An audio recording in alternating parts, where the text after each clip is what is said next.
Is your team not performing well? Is morale low and turnover high? Are you falling further behind the competition? I'm here to help. I'm your host, Shani, and this is the LeaderShift Show, where business strategy and culture finally meet, and we make the long-awaited shift from rhetoric to results. I promise I'm not your typical boring leadership consultant, and I will help you get your shift together. Let's do this. Hey, LeaderShifters, welcome to another episode of the LeaderShift Show with yours truly, Shani McKinsey.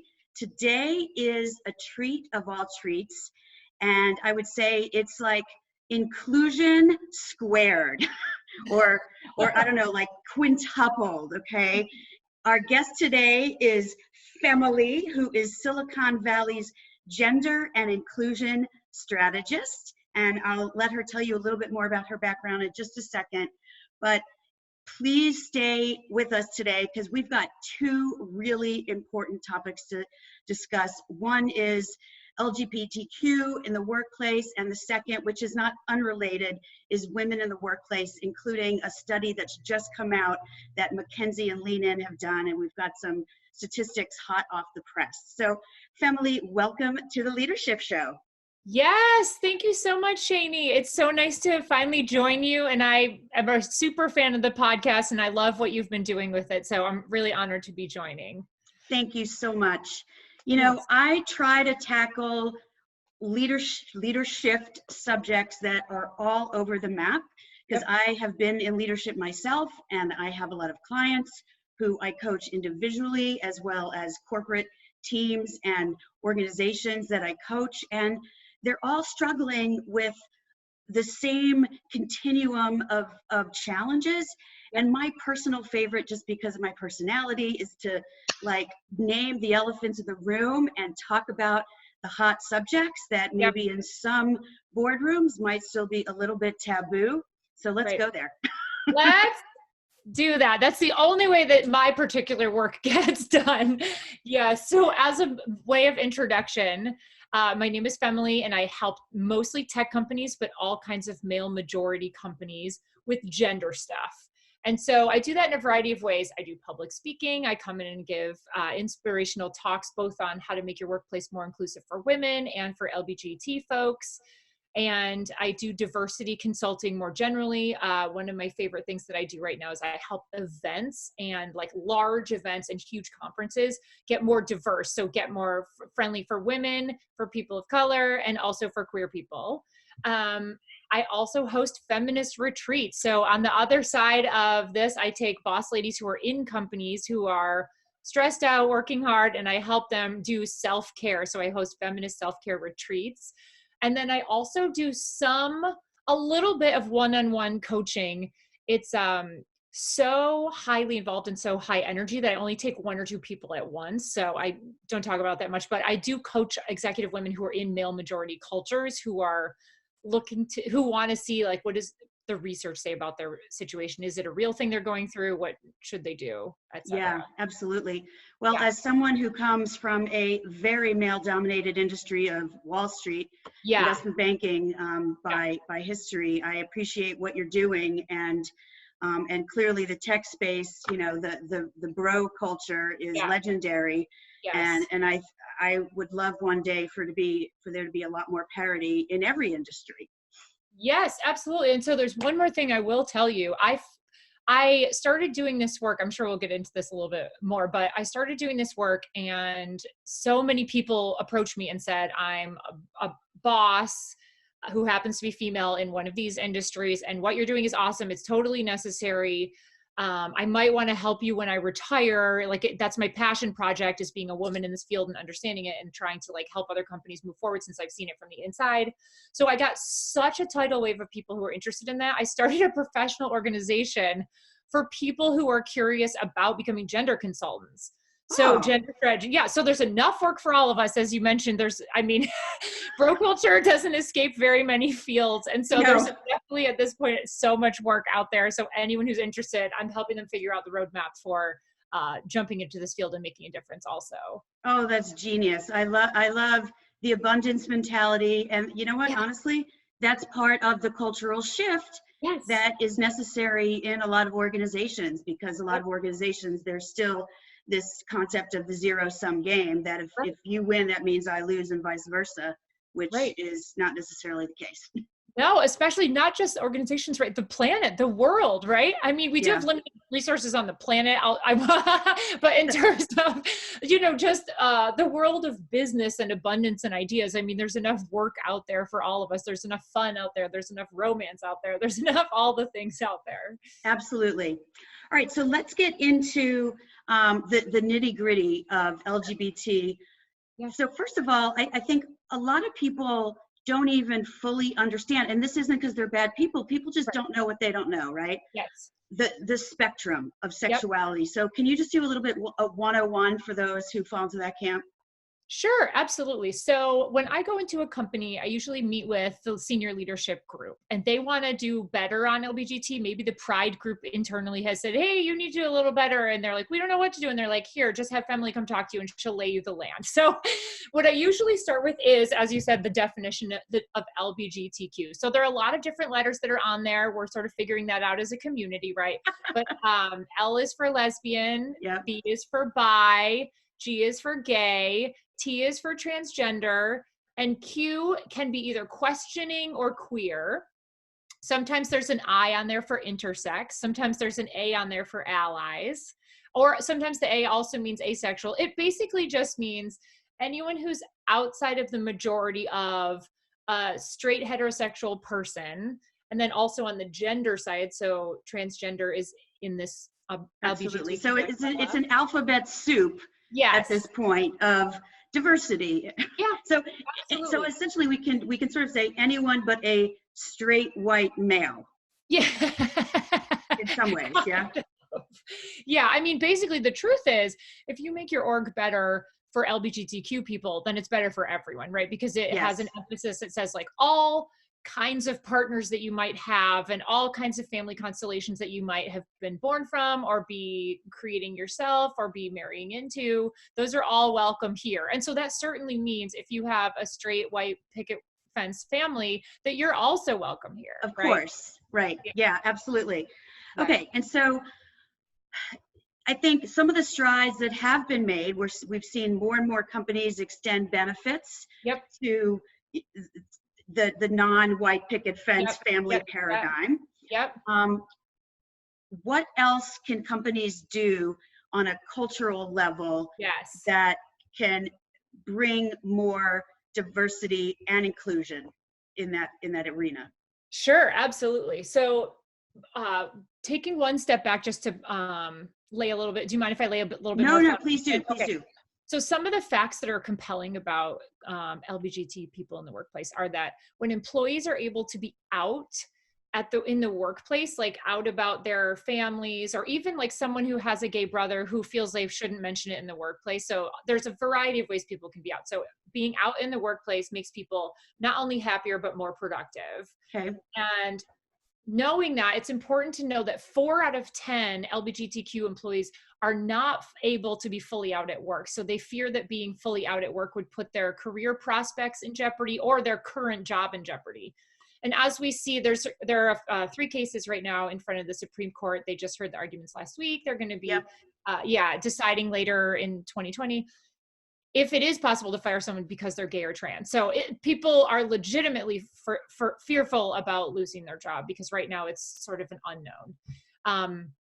And then 62% of lesbian and gay people have heard anti-lesbian or gay jokes at work in some fashion, and similar numbers for bi and trans folks. And then the last one I'll give you is, last fact I'll give you is that LGBT folks in tech, and that's my main field, are more likely to leave their job than other colleagues because of bullying in the workplace. So those are some of the things that people are experiencing in the workplace that definitely take their mind off the job, first of all. And second of all, it's harder to connect with the workplace and to feel like that's a safe place for you to be as a worker and as a human. Yeah. So I hate to interrupt you, but reconcile that for me with the progressive California reputation. So how do I mean, not every Silicon Valley company is actually in Silicon Valley, but a good Sure. percentage of them are. So how Yeah. on one hand are the majority of, especially Northern Californians, claiming Yeah. to be progressive and liberal and open, yet those statistics are still Yeah. prevalent? So for one thing, I'll start with the jokes one. Is it's so cavalier in a lot of these companies, and people feel like they're down enough that they can make a joke, but then maybe their colleagues who are queer or trans don't understand that the person is, in their heart, they believe in equity, but they are just saying, casually saying a bad word because they don't get it fully about how that should be. I mean, we talked about the folks aren't able to be out because they think they might lose their job, because they truly might lose their job if they don't know, if there's no talk of sexuality in the workplace, or sexual orientation or any of those things. Then they might think that they shouldn't bring it up because people aren't talking about it because people aren't friendly to it, right? I mean, most of the folks that I talk to when I survey the LGBT people at companies, and I ask them, are you out? And then if they are out, I say, how did you know your manager was a safe person to come out to? And this is about someone who's saying, I'm going to be transitioning at work, or someone who's saying, I'm a man and I have a husband, I'm gay. But all of those roll up to having a manager who's out about the fact that they're inclusive.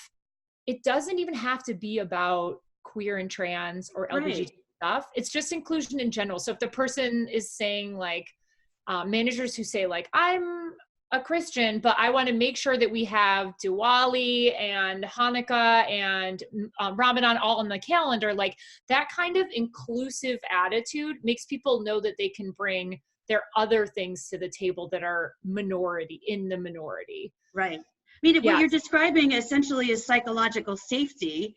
Yes. And not enough companies are creating it in any context, let alone for sexuality. Okay. Absolutely. And so the last one is about the bullying one. So bullying can be microaggressions, like always being interrupted in the meeting, for example, always assigned the menial tasks or not the juicy projects, right? It doesn't necessarily mean like physical bullying or yelling of words, etc.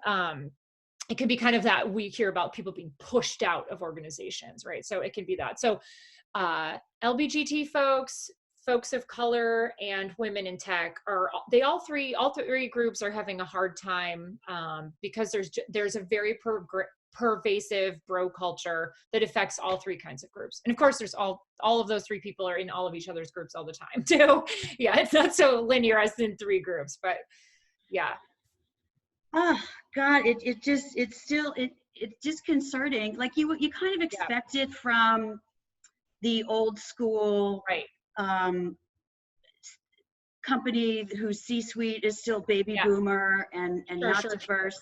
But it's disappointing to hear that it's still a problem in technology companies, which by and large are younger demographic. A lot of the C-suite are millennials even. Right. Exactly. Yeah. I mean, it can also be in terms of, there's a group we haven't talked about yet that does fit under the umbrella also, which is non-binary folks. So folks who more identify with they and them pronouns, whose maybe looks and or identities and or gender identity doesn't fit neatly within male or female, or always within one of the other, or sometimes they fit within both, or, it's much more fluid, right? And so a workplace where most colleagues don't use the right pronouns for someone is definitely a workplace where someone would want to leave, right? So it's a kind of bullying to misgender someone, to either refer to them as the old gender or to a gender that's not theirs. And so that's another that I help companies with, because for a lot of people, even the most well-meaning people, that is a newer concept. I mean, there's always been gender fluid people in every society around the globe, but the specific use of they and them in the workplace is newer for many people. Yeah, can we actually pause on that and elaborate a little bit? Because, I think it's a good kind of, not even a segue, it aligns well with the microaggression thing you were just talking about, where some people aren't even conscious of of what they're doing? You know, are they Right. interrupting? I mean, that's a common thing that you hear with women, that they get interrupted more. Absolutely. And a lot of times the other folks aren't even aware of it. And frankly, women are interrupting other women more than they're interrupting men. So Exactly. it's, you know, it's all over the place. So Right. let's talk about, you know, the microaggression of not recognizing the non-binary, and how what should leaders instruct their people to do with the they and them? Like when should they be using it? How should they be using it? Yep, that's such a good point. Okay, so for folks, so there's a couple things. So you should just use the pronouns that someone gives you. Someone who uses they them pronouns either has it in their email usually, who's a coworker, or they'll say, "Hi, I'm Femily. I go by they them pronouns." And so then from then on, you need to try to use they them pronouns with the person. And so some people say, "Oh, that's a plural. Those are plural words. How can I call one person they and them?" But we use it all the time. For example, if I was shipping you a book that I'd read and I thought you'd really like, I'd be like, "Oh, okay, I'm looking on Amazon. The delivery person is going to be there at noon. They'll probably leave it on your front porch." When you don't know someone's gender, we already use it as a singular, right? Oh, yeah. I never even thought about that. Yeah. They'll deliver it. Yeah. Yeah. So we know how to do it. Yeah. So that's one thing we should do. So also for trans, non-binary, non-gender conforming folks in the workplace, I'm helping a couple tech companies right now get ready for there are just a lot more non-binary folks who are out and who are in the workplace with they, them pronouns, and who are ready to contribute fully to the mission as long as the company is ready for them. So gender neutral bathrooms are, of course, that's like the one that everyone's getting. If people are getting something right, they're getting that right. Health insurance plans need to include transgender inclusive care. So that's a given that a lot of companies are pretty hip to these days. A formal non-discrimination policy is the next one. So all the companies have one that talk about the different protected classes, legally protected classes. But what companies can do to position themselves above and beyond other companies is have a specific policy that says, when we say we're not going to discriminate on gender, we mean we welcome non-binary folks and transgender folks, and therefore, and then some proof points, by which we mean we have bathrooms that you can use based on what gender you identify with, and you will have health insurance policies that support the kind of care you need.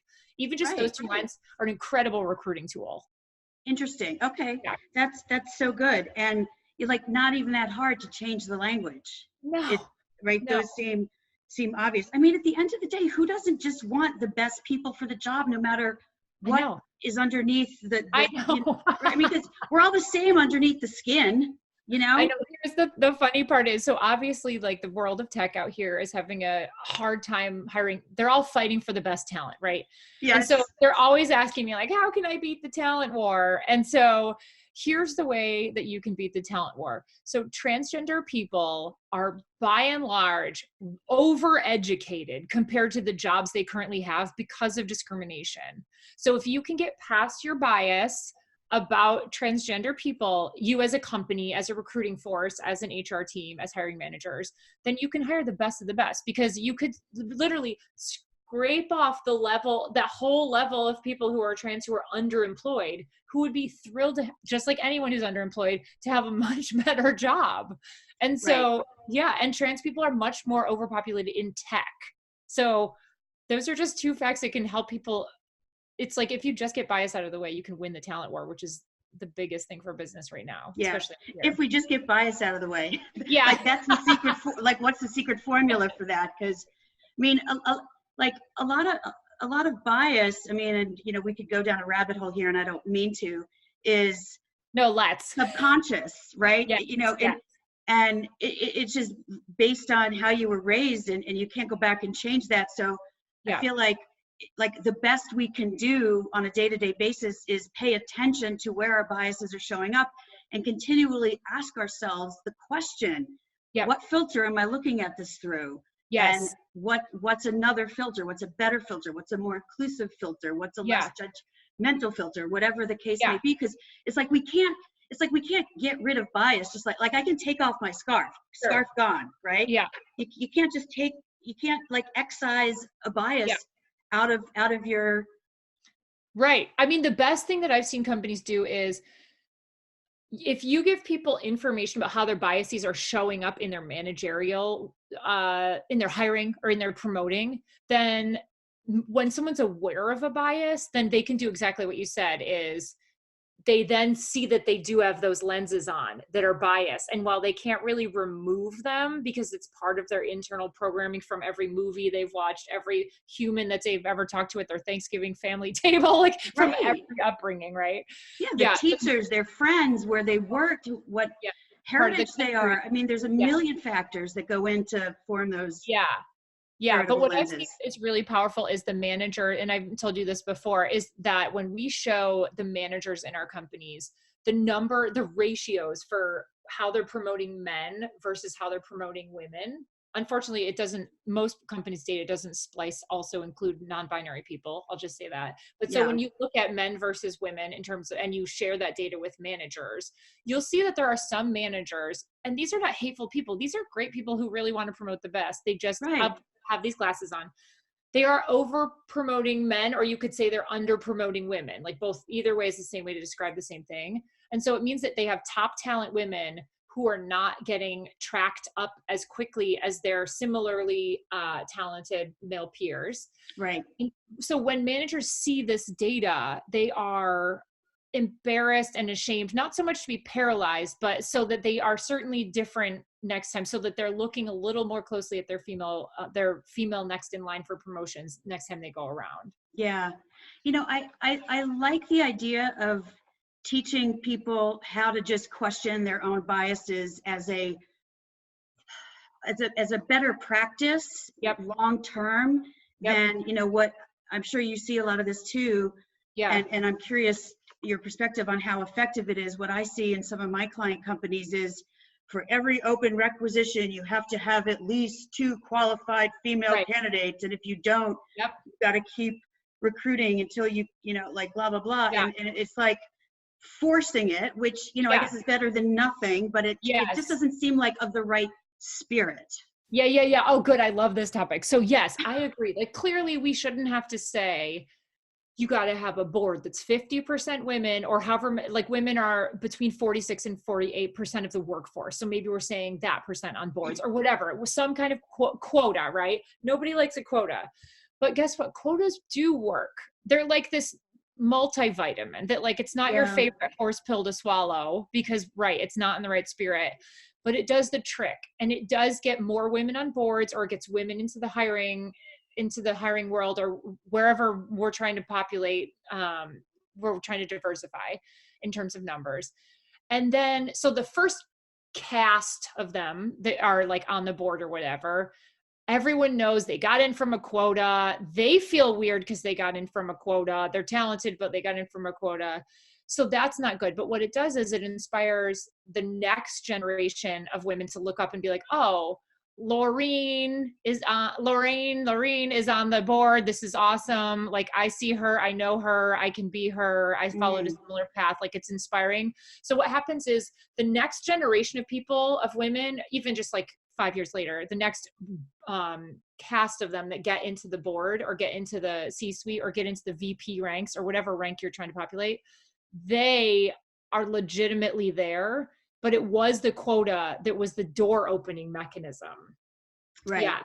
Okay. So they serve a purpose. They do. It's not at a point in the evolution of all of this. And the other thing I will say about those, there's that policy that you were talking about for recruiting where it's #2 in the pool, right? Yes. You want to say.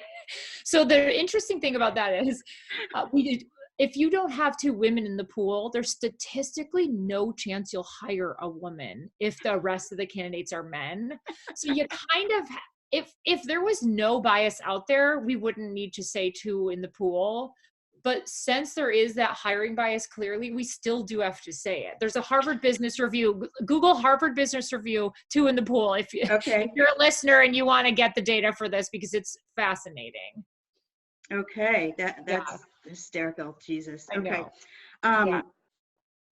So I feel like we've sort of started to make the shift into talking about the women in the workplace, and because ultimately, and you and I were discussing this before we even press record on the podcast, that, you know, underlying, you know, whether it's sexuality or gender or any other otherness, you know, it's kind of the same philosophy and process to be more inclusive. It's just, you know, fill in the blank. And so let's talk about some of these statistics and what you're seeing change. And I alluded to in the opening, this McKinsey and Lean In study that is hot off the presses. So what is the latest and greatest there?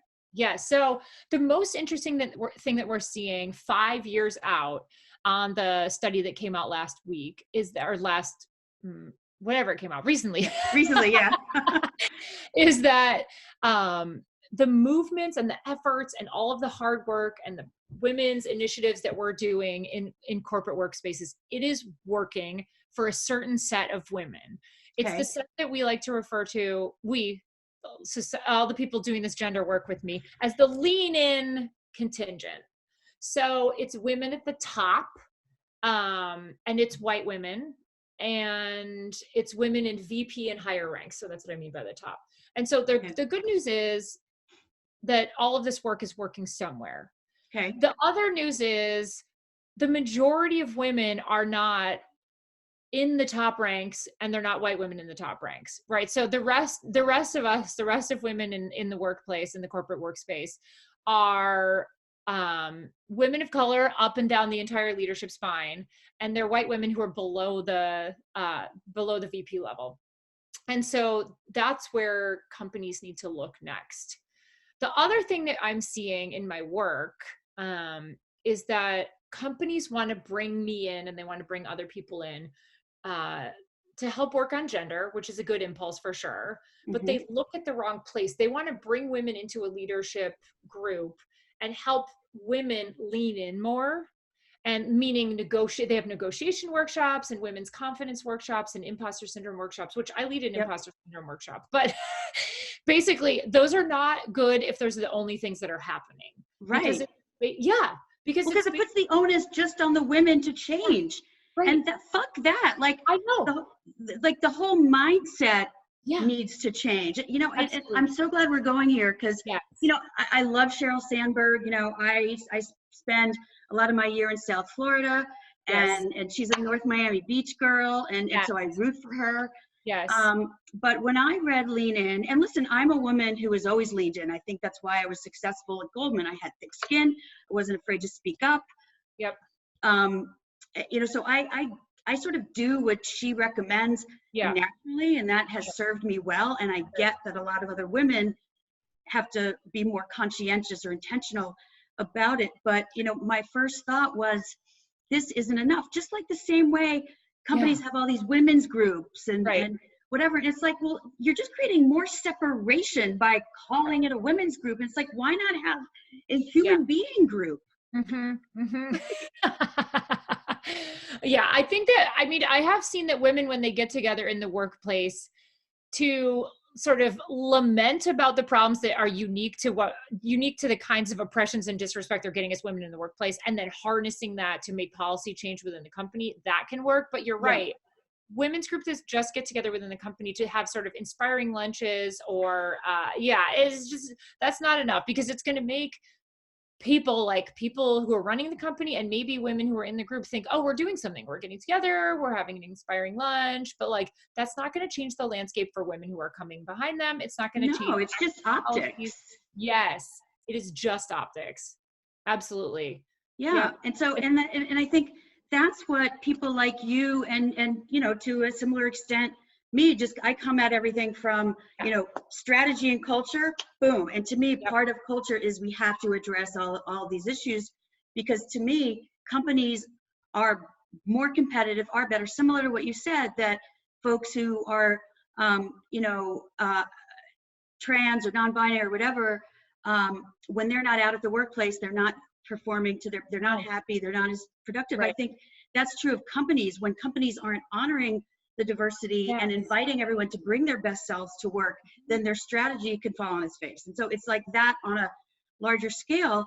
And so, I think the work we're doing, I feel like it's like we need to like help companies lift it up from the bottom, as opposed to just like, I feel like most companies are like, oh, good, a senior woman who's talented. Let's shine a light on her and develop her and then get her into the C-suite. And then we can say we've got more women at the top. And, again, good, not good enough, right? No, right. No, not good enough. Definitely not good enough, because what we saw in the largest report on women in the workplace that just came out is that there's in fact this thing that they're calling a broken rung on the career ladder for women. And we used to think, when we would look at these all male C-suites or even all male VP ranks, or mostly male, that the rung was broken there. But what we're seeing is a little more disturbing. It's that from the first entry-level job that women have in a corporation, the rung is actually broken in the first step up to manager.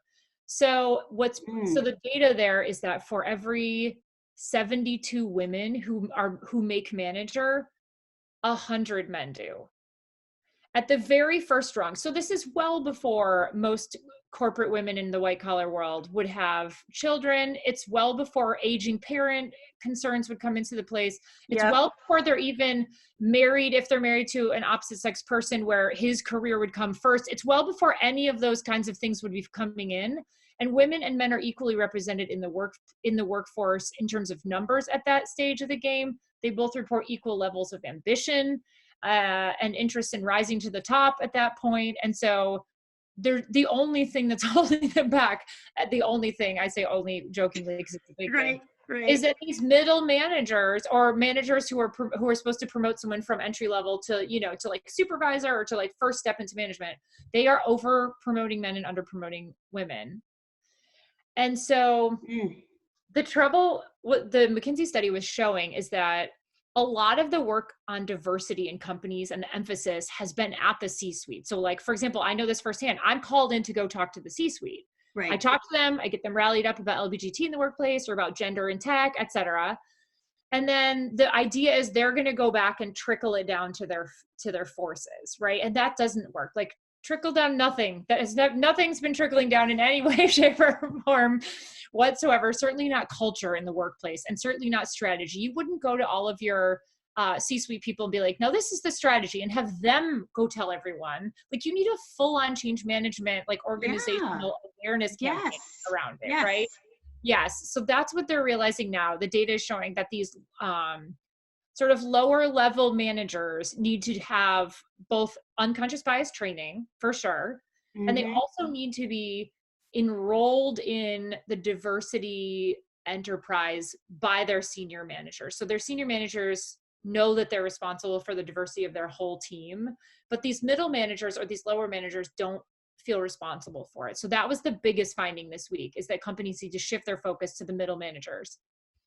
Interesting. Okay. So I want to take a time out and just ask leadershifters who are listening or watching, do you have a broken rung in your organization? What is your statistic of first line leaders that you're promoting from individual contributor? Are you imbalanced at the 72 versus 100 level, or worse? Like, actually, I'm pleasantly surprised to hear 72, to be honest with you. Oh no. What that ends up meaning, though, is by the time you're up a couple levels in managers, that it's like 32% are women and 60 something else percent are men. So it's like they're doubled out by then. So right. Oh, for sure. And then when you get to C-suite, it's like in the teens. Yeah. Right. And on boards, it's even less. And And then people like Indra Noory retire, and you go, no. Oh my gosh. Oh, I know. I couldn't agree more. Yeah. Oh my gosh. She was such a pioneer, I know. Woman and a woman of color. Yes. No less. Yes, absolutely. And that's the thing that we're also seeing in the research, is that women of color they have they're much more susceptible to sexual harassment and under promotion and underpayment than their white peers, for example.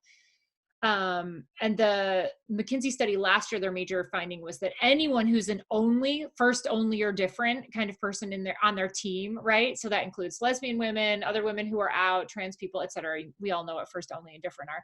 But those folks have, they're more sort of out on the limb. So there's just more bullying targeted at them. There's more jokes targeted at their group of people. Even in the most well-meaning workplaces, it's just a more raw kind of place to be in the inclusion vernacular. Sure. So let me ask you,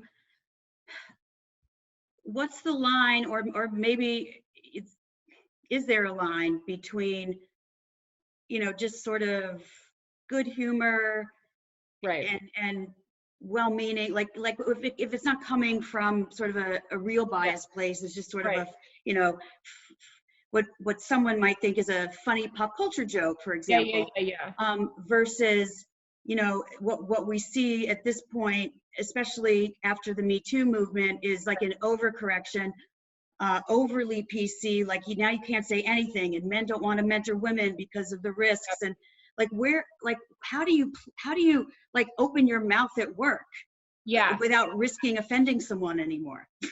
Yeah, I mean, I'm glad you're asking. So, I mean, I think I get that in 90% of the sessions that I teach. So, yeah, I mean, definitely a lot of people are wondering that, and it's a spectrum too, right? If you want to be 100% sure you're not going to offend someone, like if you haven't known anyone who's non-binary or gender non-conforming before, and they're the only one on your team, or it's your boss, or like you just want to make real sure you're not offending them, then focus on things like hobbies, the work, what they have for lunch, how's the weather, and like build a relationship of trust with this individual. Yeah. And then, take their lead, and then you can be more cavalier once they're leading you there. I have executives ask me if they should be using the word queer, because as you have heard, I use it in my presentations and when I talk on podcasts and when I speak. And what I say is, if you have to ask if you're allowed to use queer, you probably shouldn't, because here's the thing. I'm in the queer community, the LGBTQAI community, so I can use it. But if you're not in it, if you have so many queer friends and family members that it just rolls off your tongue, you're not going to be the one that's asking. But if you are asking, that just means you're not located in that social nexus where queer is your community. So just don't use it. Right. And so I want to loop over to your Me Too, what you were mentioning about Me Too. So I know we could talk all day, right? Oh my God, we talk all day. So I actually have made 3 documents specifically for men, good men, like in the workplace, who are trying to figure out how to navigate Me Too. We should do a whole nother episode. Let's do that. It's called For the Good Guys Who Want to Make Sure that the women in their office don't think they're creeps.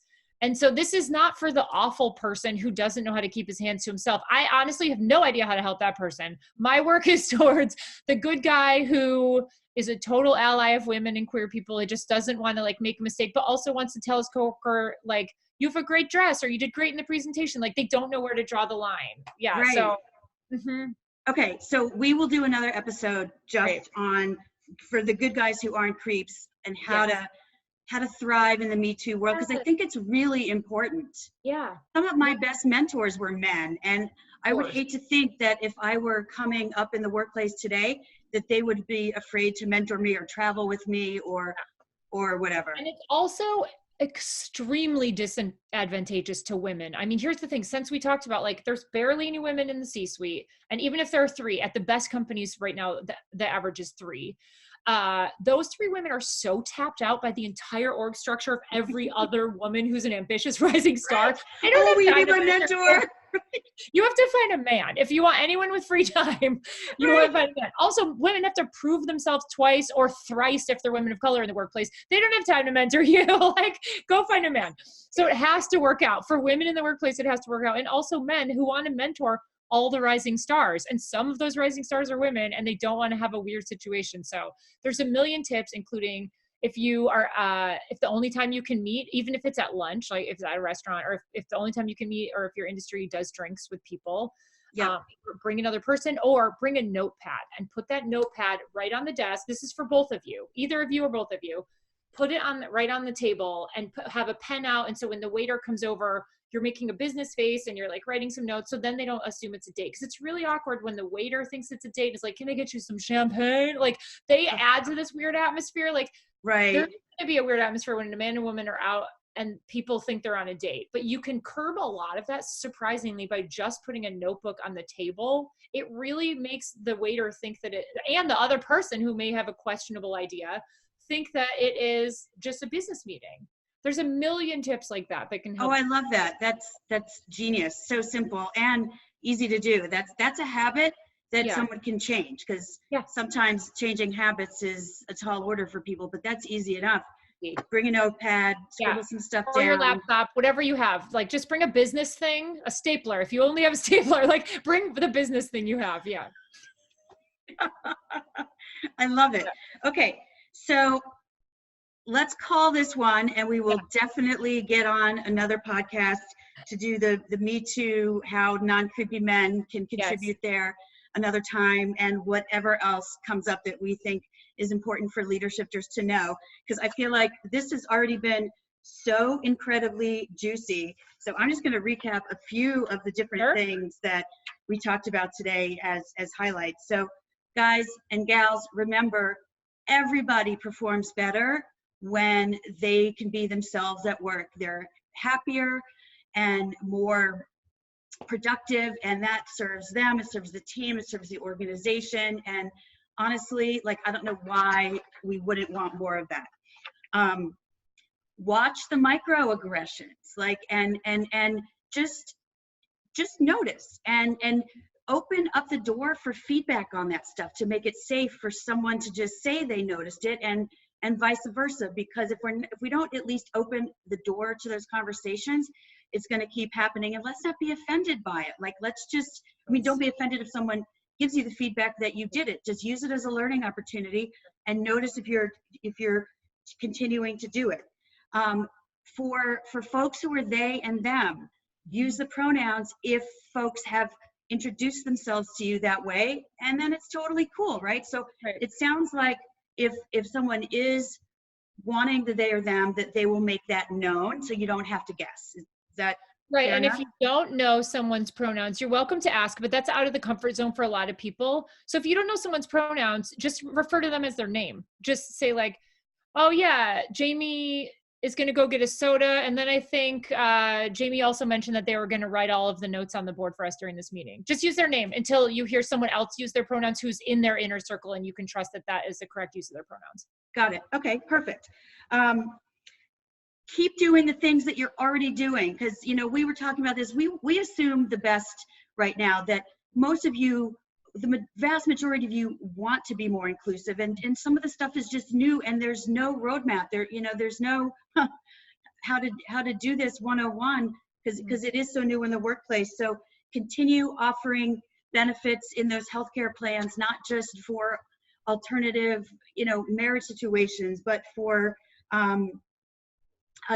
gender inclusive healthcare. Make sure the bathrooms are gender neutral. I mean, quite frankly, as a woman who still identifies as a she, I think it's bullshit that there have never been enough bathrooms for women. Right.